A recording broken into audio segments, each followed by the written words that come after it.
Assalamualaikum kepada semua follower Pak Emma. Hari ini berjumpa lagi dengan Mami Amy dan kita bersiaran di Riciamo Coffee Section 7 Shah Alam. Kita akan bercerita tentang topik yang Mami kira dekatlah dengan hati ibu-ibu yang menyusukan anak ni. Kita akan bercakap tentang katakan ya kepada breastfeeding. So dengan siapa Mami Amy akan bersembang dan bercerita tentang topik yang best ni? Kenalah tunggu. Jom kita masuk dalam.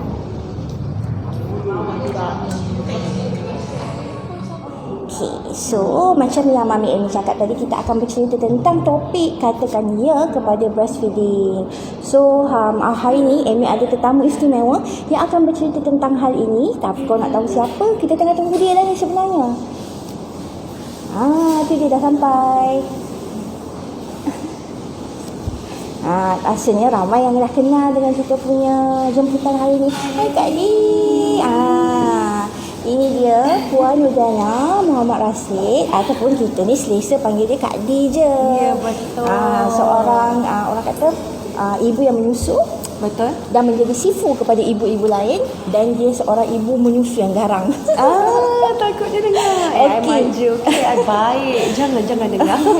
Okey Kak Di, sihat? Alhamdulillah. Ini sihat? Sihat Alhamdulillah. Kita nak ucapkan terima kasih sebab sudi terima jemputan Pak Emma untuk live kita hari ni. Alright. Okey Kak Di. So first kali Amy nak tanya, kenapa seorang ibu tu perlu menyusukan anak? Duduk-duduk dia terus tanya. Kita terus tanya. Kita tak nak buang masa. Okey, kalau Kak Di nak cerita kenapa seorang ibu perlu menyusukan anak dia, sampai besok mungkin tak habis lah kot Amy. So Kak Dia akan highlight a few things untuk ibu supaya diorang tahu apa yang diorang dapat benefit daripada breastfeeding ya. Okey. Salah satunya sekarang ibu pernah dengar tak yang lately ada kes yang ibu terjun daripada bangunan daripada kondo. Betul. Tu kan, it's actually because dia kata dia tak dapat menyusu.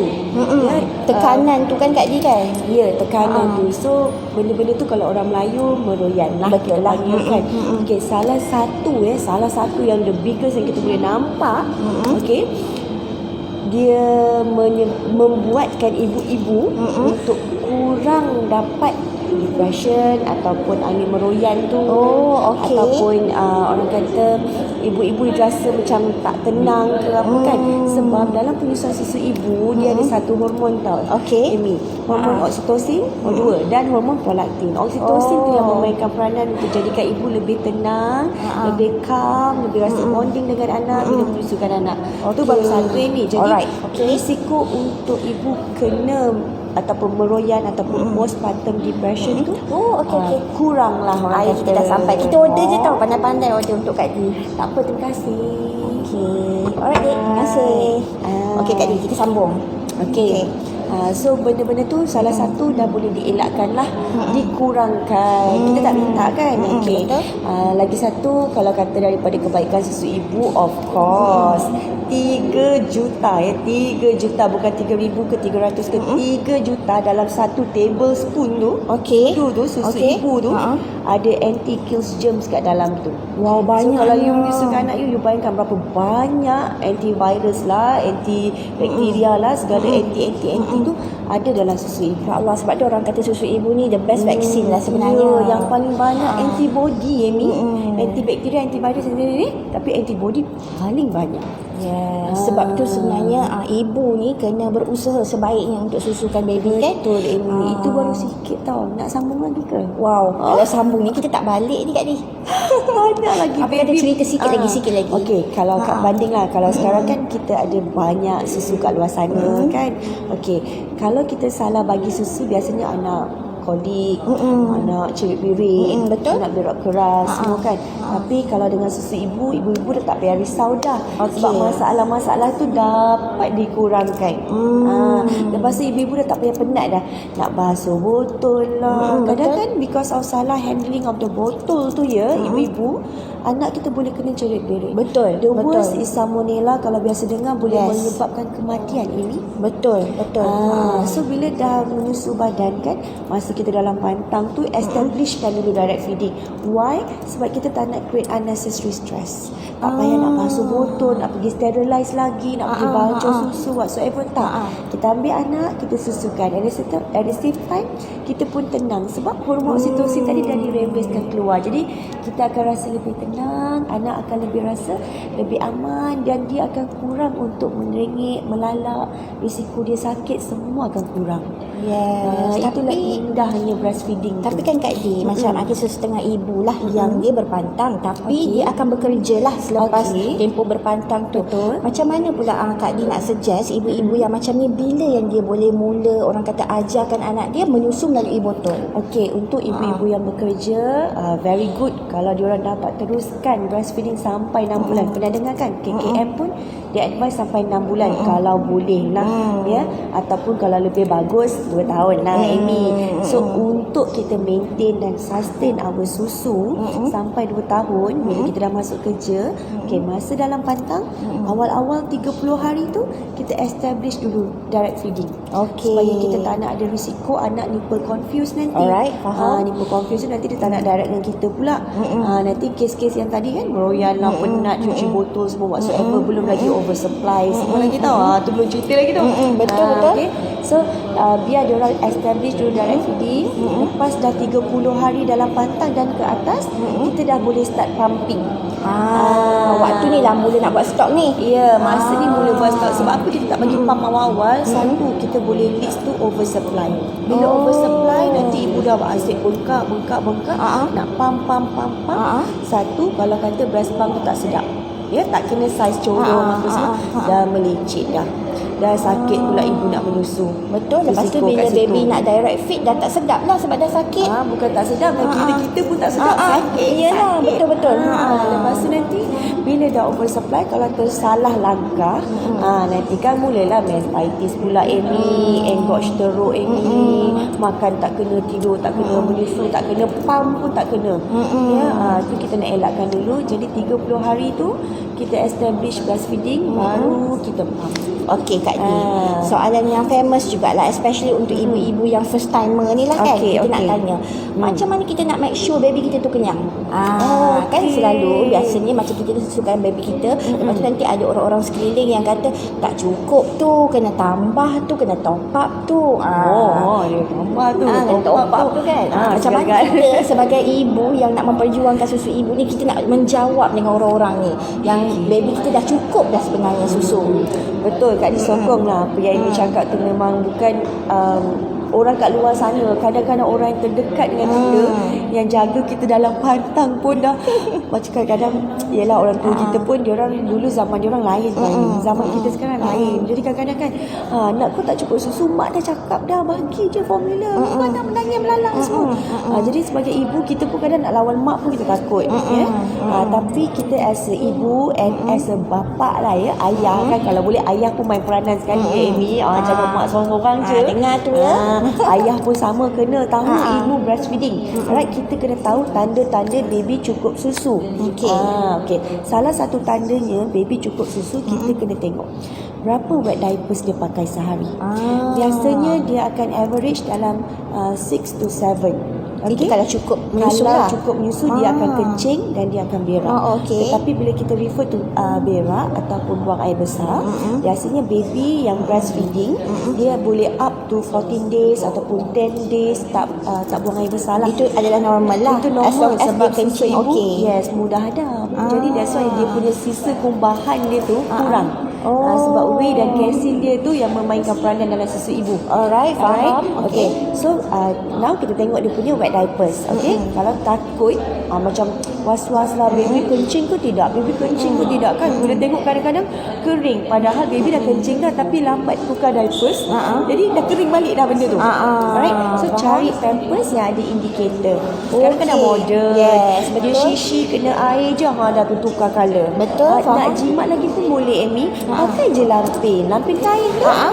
Pun boleh. Dan bila baby kencing, kita dapat rasa dah basah. Memang obviously akan basah dan berat lah kalau kita lampin biasa tu kan. Lepas tu baby pun dia bergerak aktif. Dia bergerak aktif. Dia tak tunjuk tanda-tanda macam dia pasif. Kalau dia macam tak cukup susu dia boleh sampai dia nangis pun tak ada suara dah. Sebab dia dah tak ada energy. Susu dah tak ada. Dia dehydrated. And then urine dia pun dah colour macam redness sikit. Dah pekat macam ITO pekat tu. Faham. So kalau kata baby aktif, baby sihat, semua kan macam dia tengok mata dia pun ada eye contact ke kiri ke kanan kan. Tak adalah macam pasif je, mata dia layu je. Itu tadi dia dapat cukup yang susu yang cukup. Ya. Umbur-umbur dia pun tak berlekuk. Berlekuk sampai dalam satu jari ni lah. Bukanlah lekuk sikit je. Dia mesti ada lekuk yang betul-betul lekuk tu. Kulit dia pun kering. Itu tanda baby tak cukup susu. Faham. Kalau kulit dia cantik, dia boleh berinteraksi kan, macam bila you agar dia pun dia dia respon lah maksudnya kan. Itu maknanya dia cukup susu. Everything is fine. Tapi paling utama white diapers. Itu paling senang lah. Paling senang. Bukan kata nangis je tak cukup susu, nangis je tak cukup susu. Nak jawab soalan Amy tadi, kalau yang nangis tak cukup susu tu sebenarnya ibu-ibu, Amy juga. Sebenarnya baby 9 bulan dalam perut ya. Itu kita panggil third trimester. Bila kita lahirkan dia, itu adalah third trimester. Tapi once baby dah lahir, sebenarnya dia ada trimester yang keempat. Trimester yang keempat itu adalah 1 bulan pertama selepas baby dilahirkan, di mana kita kena jaga dia macam mana dia dalam rahim ibu. Jadi bila kita keluarkan dia kan, so baby nanti dia terkapai-kapai, dia macam pelik, dia terkejut lah. Dengan orang yang selama ni dia duduk dalam perut ibu kan, dia macam tu betul. Dan dia panas, dia warm dia sentiasa rasa dipeluk. Kalau perasan bila baby nangis, kita peluk dia diam. Why? Because dia rasa selamat, rasa dekat tubuh ibu, dengar suara ayah. Walaupun ayah peluk, dia akan diam sebab dia dah terbiasa dengan suara ayah dia, suara ibu dia. Alright? So bila baby nangis, ambil baby, peluk dia. Alright? Jangan susukan baby. Ni lagi satu tips. Kalau tak nak baby menangis, pedung baby, sentiasa cuddle dengan baby, sikit dengan baby. Lepas tu susukan dia sebelum dia menangis. Kita kena tahu feeding cue baby. Ramai mak-mak anak dah nangis baru nak menyusukan. Sebenarnya tu salah. Betul lah Amy. Sebenarnya kita kena tahu kalau baby nak menyusu tu sebenarnya dia gerakkan kepala dia kiri kanan. Itu first cue dah. Dia dah macam tu, angkat tangan, angkat itu second cue. The last cue dia dah melalak. Sebenarnya kita kena tahu first cue tu kita dah bagi baby susu. Jangan tunggu dia nangis baru bagi. Masa tu struggle gila. Nanti start lah keluar, tak cukup susu lah, inilah itulah. Tapi sebenarnya trimester yang keempat, dan dia perlu dipeluk, dan dia perlu jaga macam mana dia di dalam perut. So maksudnya dia pun cuba untuk adapt sebenarnya selepas dia keluar dari perut ibu ni kan. Tapi ramai yang tak tahu benda tu kan. Nangis je tak cukup susu, Sebenarnya banyak juga faktor lain tu yang menyebabkannya menangis. Tak semestinya sebab tak cukup susu je. Tidak, dia kembung ke, dia tak selesa ke, dia panas. Dia tak boleh cakap, Amy. Dia cuma boleh nangis je. Kan kalau dia cakap kan korang yang terkejut kan. Kenapa baby aku baru lahir boleh bercakap kan? So banyak faktor lain yang menyebabkan baby nangis. Kak Dia, Amy nak tanya, apa perkara basic yang ibu-ibu ni dia perlu tahu? Especially yang first time ni lah kan, dia tengah pregnant. So apa orang kata ilmu penyusuan yang paling basic yang dia kena tahu ni, dia dan husband. Apa dan husband dia terus kita dan husband. Yes, kita kena terus cakap. Kalau tak nanti husband dia ada setengah husband dia mungkin dia biarkan wife je belajar. Betul. Biasanya lah kalau ini Kak Dia suka soalan Amy sebenarnya, sebab ramai ibu-ibu kat luar sana apa yang dia survey dulu masa dia pregnant baju baby cot, lepas tu stroller, car seat, okeylah kan, semua tu lah benda yang dia nampak. Tapi benda yang dia tak nampak yang paling penting adalah ilmu penyusuan. Alright, so yang paling best lah dia akan survey lagi. Satu yang paling best sangat-sangat, susu formula. Susu apa paling mahal, susu apa paling bagus. Sedangkan kita dah mampu untuk bagi susu badan sekiranya kita ada susu ibu dan kita ada ilmu. Semua orang ada susu ibu, cumanya itulah ilmu tu kurang. Alright. So apa yang ibu-ibu boleh buat dengan ayah-ayah, attend lah kelas-kelas penyusuan. Okay, Google, belajar. Sekarang pun dah banyak support group, ya. Banyak support group, banyak lagi orang kata kelas-kelas dekat hospital, kelas penyusuan, kelas antenatal. So masuk. Kalau tak mampu bayar, it's okay, sebab dekat government hospital, dekat KK tu sendiri Amy, kita pergi dan kita bagi talk.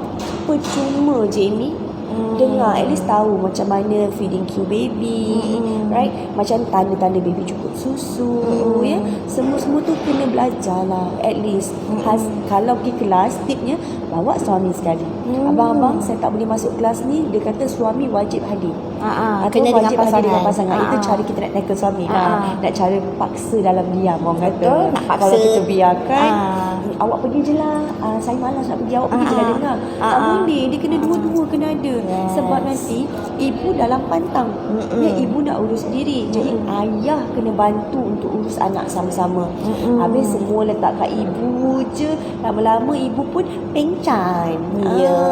Itu yang jadi nanti kan royal. Sebab penat, stres kan. Betul, jaga So, baby suami baru tu orang kata memang memainkan peranan yang penting lah. Sangat-sangat sebab untuk mendapatkan baby tu pun memerlukan kerjasama. Jadi bila baby dah keluar pun perlukan kerjasama lah. Ya, tapi banyaklah dekat luar sekarang kira ayah-ayah Kak Di boleh respect lah.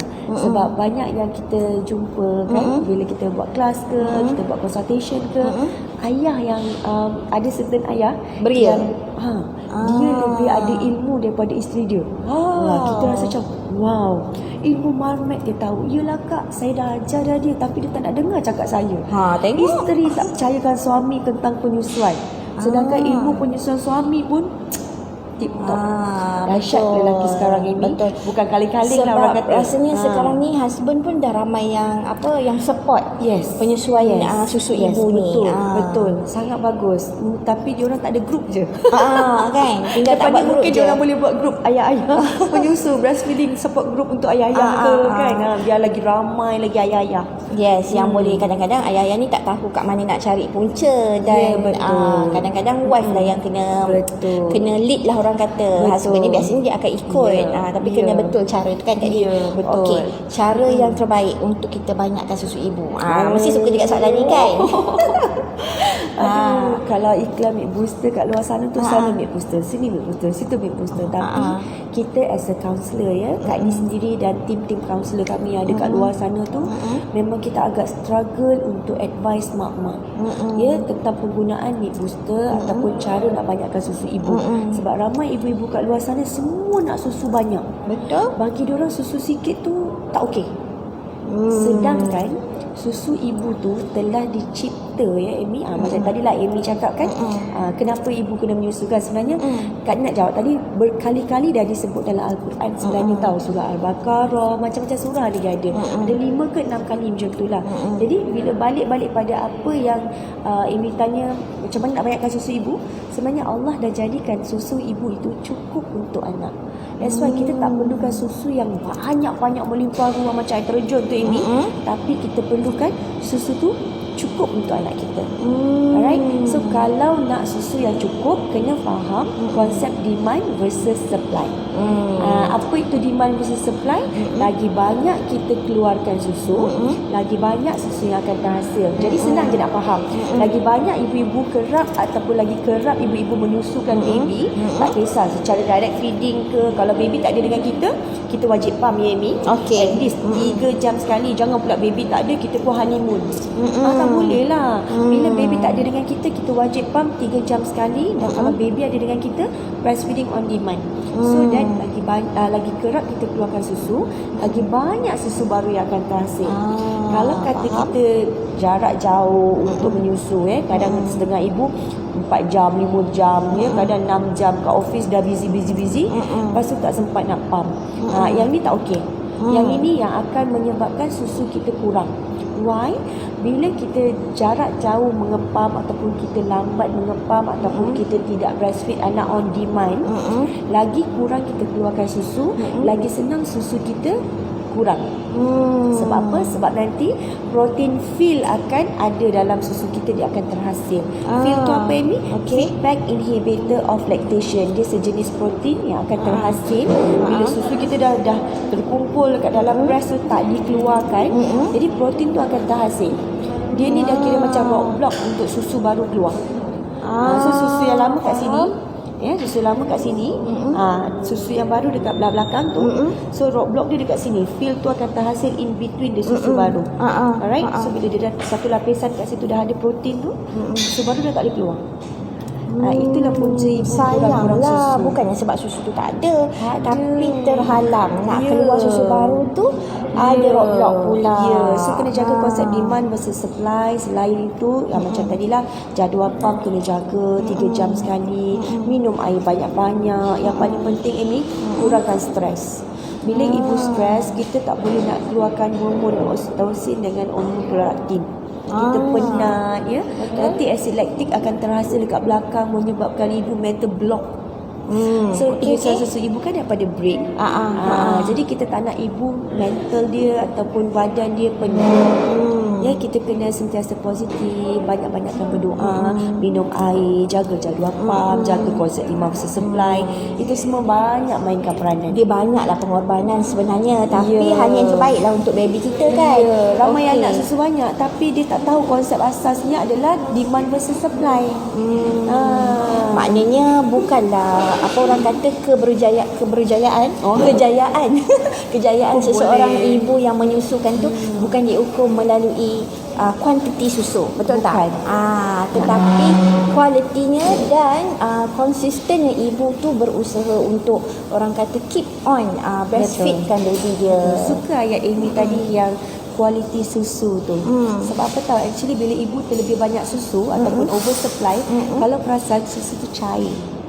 Betul. Berbanding dengan ibu yang kerap keluarkan susu dia pump 2 jam sekali, 3 jam sekali kan, bila anak tak ada dengan kita kan, susu ibu akan jadi lebih pekat walaupun sedikit, tapi the quality tu is very high.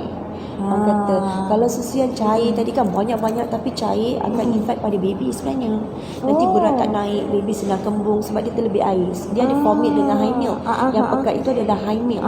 Yang formil tu adalah susu yang mengandungi air, lebih banyak air lah, tapi dua-dua pun baby perlukan. Cumanya kalau dah terlebih air, mana kan baby nak kenyang. Betul. Itu yang nanti pupu dia kalau hijau, baby kuat meragam, kejap-kejap minta susu balik sebab dia tak ada lemak untuk dihadam oleh badan dia. Faham. So berat baby pun lambat naik. Jadi benda-benda ni kalau boleh kita maintain je lah. Breastfeeding on demand. Bila baby tak ada, kita pump 3 jam sekali at least. So susu tu cantik. Penerangan Kak Dini dapat memberi penjelasan lah kepada ibu-ibu kat luar sana yang tanya kenapa saya breastfeed baby tapi tak naik berat. Lepas tu kadang-kadang saya breastfeed baby tapi baby sembelit, najis dia pewarna pelik-pelik, macam tu kan. Itu sebab formula lebih banyak lah. Okey Kak Dini, kita nak tanya macam tadi Kak Dini sendiri kata banyak dah ayah-ayah yang sekarang ni banyak membantu isteri kan dalam proses menyusukan baby.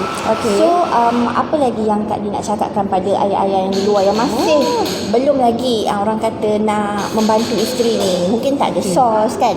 Betul. Okay, actually kan bukan hanya untuk membantu isteri lah ini. Kalau kita nak bagi dia orang lebih faham kan, yang lebih mudah lah kan, bantu poket dia orang sendiri sebenarnya tau. Jimat banyak Jimat banyak. Tengok kat yang baru ni viral kan, iklan susu 400 lebih. So isteri pun komen lah kat situ, suami pun tak terlepas komen, ini baik aku beli barang motor, baik aku beli game, baik aku beli emas, gitu kan sekarang kan. Actually satu dari segi ekonomi sangat-sangat membantu. Lagi satu segi kesihatan anak, berbalik-balik ke ekonomi. Bila anak minum tadi kan tak cakap berapa banyak antibody yang ada dalam tu, khasiat antivirus semua, jadi anak kita akan kurang sakit.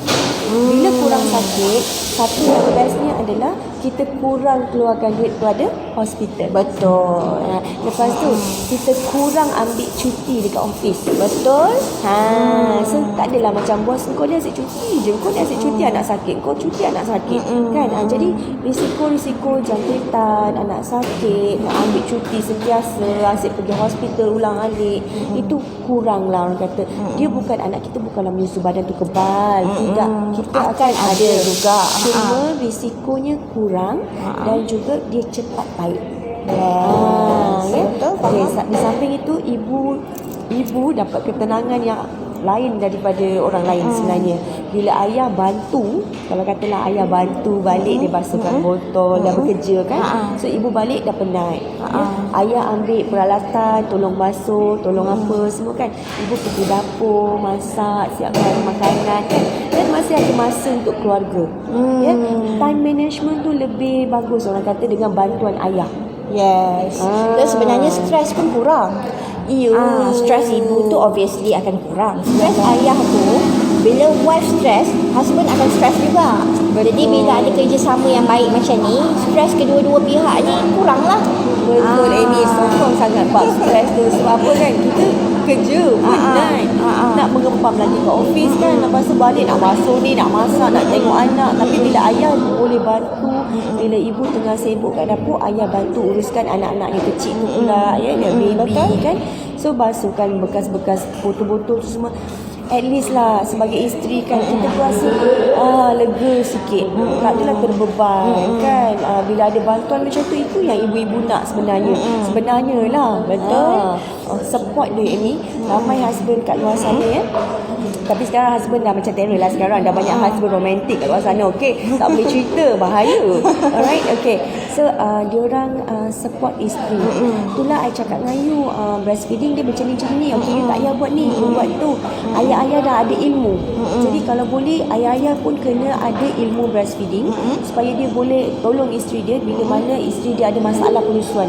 Bila bengkak kan, isteri dah nangis ni, bang tolonglah bang, breast saya dah bengkak.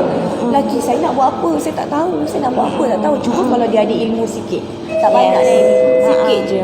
So dia boleh, okay, you baring, I pergi ambil air panas, I tolong you tuang, kita massage ya.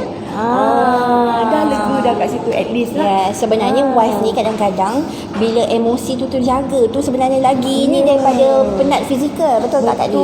Betul. Okey Kak Di, Kunci Amy. rumah tangga bahagia. Yes.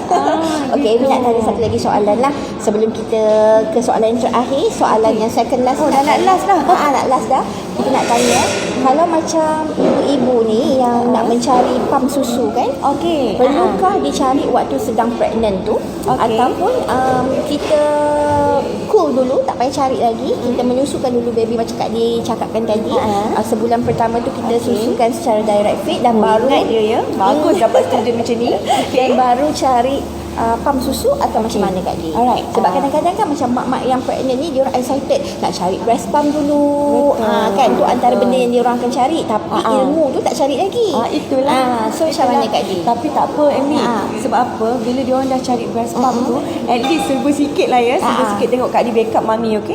Serba sedikit dia orang dah rasa macam dia dah semangat nak menyusukan anak. Baby. At least lah kan. Itu pun kita dah macam cukup syukur lah as a counselor tau sebenarnya. Okay. At least dia ada awareness. Okay. Sebenarnya untuk cari pam susu yang sesuai untuk ibu-ibu kat luar sana, my advice is ya, masa dia pregnant, okay, dia boleh survey. Okay, mana yang mengikut bajet dia, semuanya brand apa, review, baca review orang pakai, semualah. Tapi untuk beli betul-betul, sebaik-baiknya satu, kita tunggu selepas kita melahirkan. Selepas melahirkan. Kalau katalah takut macam baby terlahir awal ke apa ke, tak payah risau sebenarnya ini. Sebab sekarang pun order hari ni pun sampai kedai baby banyak ada. That's why Kak dicakap apa-apa hal survey dulu breast pump apa, dan pastikan walaupun kita tak boleh nak ukur our nipple, sebenarnya untuk cari correct breastfeeding breast pump, kita kena ukur saiz nipple kita ini. Oh, okey. Okey. Bila saiz nipple tu kita dah tahu, tapi masa kita pregnant, saiz nipple kita berbeza dengan selepas kita melahirkan. Okey. So, kan susu diaktif, mengeluarkan, jadi dia akan mengembang sedikit. Right? Tapi but it's okay, still okay untuk korang tahu size size nipple you all at least average lah. Jadi masa pregnant tu boleh survey saiz corong mana yang agak-agak hampir Lebih kena kurang dengan, lah. lebih kurang dengan saiz nipple kita. Alright? So saiz corong tu mainkan peranan besar tau Amy. Kalau corong tak sesuai, susu tak keluar, melecet, bengkak, berketul-ketul.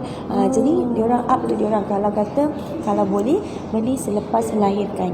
Ya, kadang-kadang breast pump tu dia tak perlu yang mahal. Betul. Jadi sebenarnya untuk dapatkan breast pump yang betul-betul sesuai dengan kita kena pergi try. Satu saiz corong dengan saiz nipple kena correct fit lah orang kata. Kedua, lepas masa kita pump tu kita tak rasa sakit, kita tak rasa pedih, kita tak rasa macam breast kita masih berat. Macam susu tu tak keluar habis. So pastikan yang bila you try breast pump tu tak rasa sakit, rasa sedap. Lepas tu bila kita lepas pump tu kita rasa ringan. Itu tandanya breast pump tu sesuai untuk kita. Ya, selain corong, motor pump pun mainkan peranan. Setengah orang dia rasa breast pump yang mahal ni bagus. Tapi bila dia beli, saiz corong dia tak kena sebenarnya dengan saiz nipple dia. Jadi kenapa tak keluar ni? Mahal je lebih. Dah stress dah kat situ. Jadi sebenarnya kena pilih yang betul-betul. Ya, tak semestinya mahal tu best, yang murah tu tak bagus. Alright, tu kita kena cuba. Sebenarnya mengikut kesesuaian kita. Ya. Kan. Jadi ada setengah orang yang sesuai yang mahal sikit, ada setengah orang yang ekonomi sikit. Betul. Jadi cubalah dulu apa-apa cuba. Dah cuba dah rasa baru beli. Alright. Untuk elakkan daripada pembaziran. Betul. Dan stres nanti. Apa susah aku tak keluar ni? Apa ni ketul-ketul pula lepas Kita pula terfikir yang kita tak susu sebenarnya. Salah memilih orang betul. kata pam apa Betul semua ni. kan. Betul sangat. Ramai yang salah pilih pam, lepas tu dia pam tak keluar banyak. Dia kata susu dia sikit. Sampai 8 bulan pakai breast pump yang sama pun ada. Walaupun hasilnya banyak tu. Bila jumpa kita kan, jumpa kaunselor, kita check. Memanglah tak keluar susu banyak. Susu dia sebenarnya ada. Tapi because of salah corong, jadi suction dia dah kurang lah. Dan tu sebab banyak tu je susu dia. Bila dia tukar balik corong yang kita advise ikut kesesuaian dia, saiz dia kan, barulah keluar susu you all. Kesian tau. Jangan tunggu 8 bulan lah kalau boleh kan. Okey Kak 2 bulan lah. At least 2 bulan pakai pump yang sama. Kalau rasa macam hasilnya macam kurang memberangsangkan, ya, macam sekali pump pun 1 ounce ataupun dasar botol, jangan teruskan lah orang kata. Sebulan tu okey lagi lah untuk pakai. Bulan kedua pergi carilah kaunselor untuk checkkan betul-betul. Amy setuju dengan Kak Di, sebab kadang-kadang bila kita nak belajar melalui internet ni banyak sebenarnya info, tapi kalau kita ada rasa was-was dan kita rasa nak confirmation, better kita refer masalah kita kepada pakar lah, kepada kaunselor laktasi kan. Ada sekarang. Betul. Ramai. Betul Kak Di. Okey, soalan yang terakhir Kak Di, nak minta Kak Di bagi nasihat kepada ibu-ibu kat luar sana yang menyusukan baby tapi selalu rasa stres, rasa down sebab mereka merasakan tak cukup. Rasanya Kak Di dah jawab tadi, tapi ni kita nak bagi last nasihat kepada ibu-ibu ni. Okey, sebenarnya kan ini thank you lah sebab panggil Kak Di kan hari ni. At least Kak Di boleh share sedikit lah supaya ibu-ibu kat luar sana lebih ramai yang faham dan sedar tentang kepentingan susu ibu sebenarnya, ya. Sebab khasiat dia je pun, ya Allah, Masya Allah, ya, memang bagus untuk anak dan kita juga sebenarnya. Alright, so untuk ibu-ibu yang rasa down, rasa macam hilang tempat berpaut tu kan, tak tahu nak rujuk kat mana semua kan, actually dekat Malaysia ni kita ada banyak kumpulan sokongan. Pergi cari circle dan cari kawan-kawan yang memang menyusukan. Kita cari gang kita lah supaya diorang ni lebih faham kita. Kita boleh sharing knowledge dan juga masalah dengan diorang. So bila kita ada orang yang sekeliling yang faham dengan kita, dia akan keep on support you. Alright, so jangan termanggu sorang-sorang lah orang kata. Cari ilmu, cari kaunselor penyusuan. Always kita kaunselor penyusuan memang banyak kat luar sana. Just google je, cari je lactation counselor ke kan, ataupun breastfeeding center ke, banyak ada ni. So jangan duduk situ nangis sorang-sorang kan, jangan. Sekarang kan kuasa Google. Google aja semua. Betul. Tapi bila kita Google tu, kadang-kadang melalui pembacaan tu tak tepat. Jadi nasihat Kak Di, cari kaunselor penyusuan yang bertauliah dan circle yang positif, ya. Selalu membantu kita, support kawan-kawan kita yang memang kan. satu kapal lah orang kata. Satu perjuangan. Jadi diorang lebih support. Dan apa pun kalau katalah dia dah ada ilmu penyusuan, dia dah buat macam-macam semua kan. Tapi tak okey juga sampai dah jumpa berbagai-bagai lactation counselor dah ni kan. Tapi tak okey juga. Satulah, percaya pada rezeki Allah. Kalau itulah memang hasilnya, itulah memang untuk anak dia punya susu yang cukup. That's why berbalik-balik tadi Kak cakap, susu tak perlu banyak tapi cukup untuk anak. Itu kita konsep boleh, dia. Ya, kita boleh maintain sampai 2 tahun. Ada tu 1 ounce je sekali pump. Tapi memang anaknya minum 1 ounce kan, jadi 2 ounce lah. Jadi sampai sudah anaknya 2 tahun pun 2 ounce je Amy. Jadi kalau anda rasa anda struggle, dapatkan bantuan dengan kaunselor laktasi.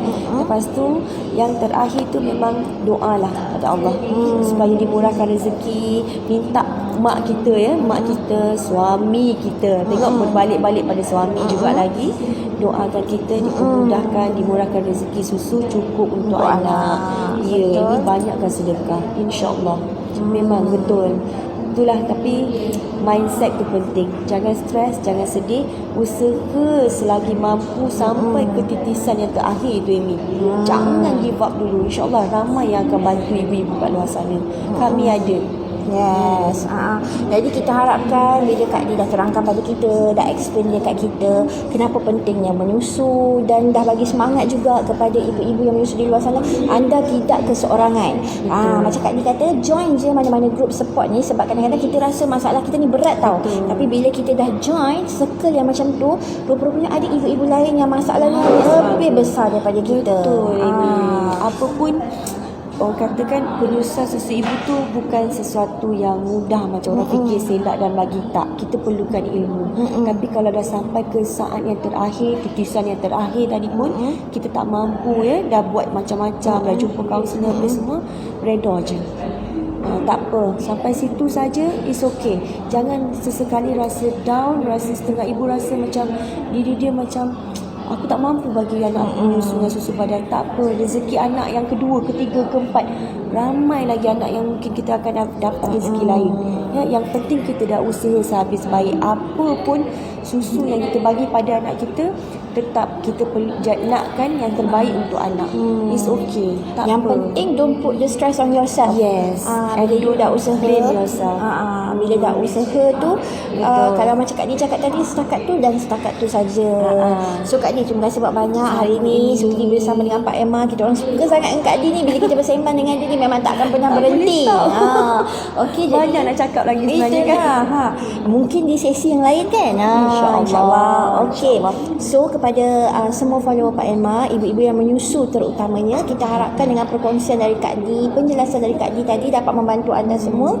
Ingat, kalau ada apa-apa masalah, ada apa-apa keraguan, boleh join mana-mana grup sokongan atau cari kaunselor laktasi bertauliah yang boleh membantu anda semua. Jadi kita jumpa lagi di segmen Borak Pak Emma yang akan datang dengan topik lain yang lebih menarik. Sebelum tu Mami Amy nak pesan, jangan lupa untuk subscribe YouTube Pak Emma. Subscribe tau. Okey Kak Di, thank you so much. Kita jumpa lagi insya-Allah. Terima kasih Pak Emma. Okey, kita bye-bye sikit kat kamera. Bye.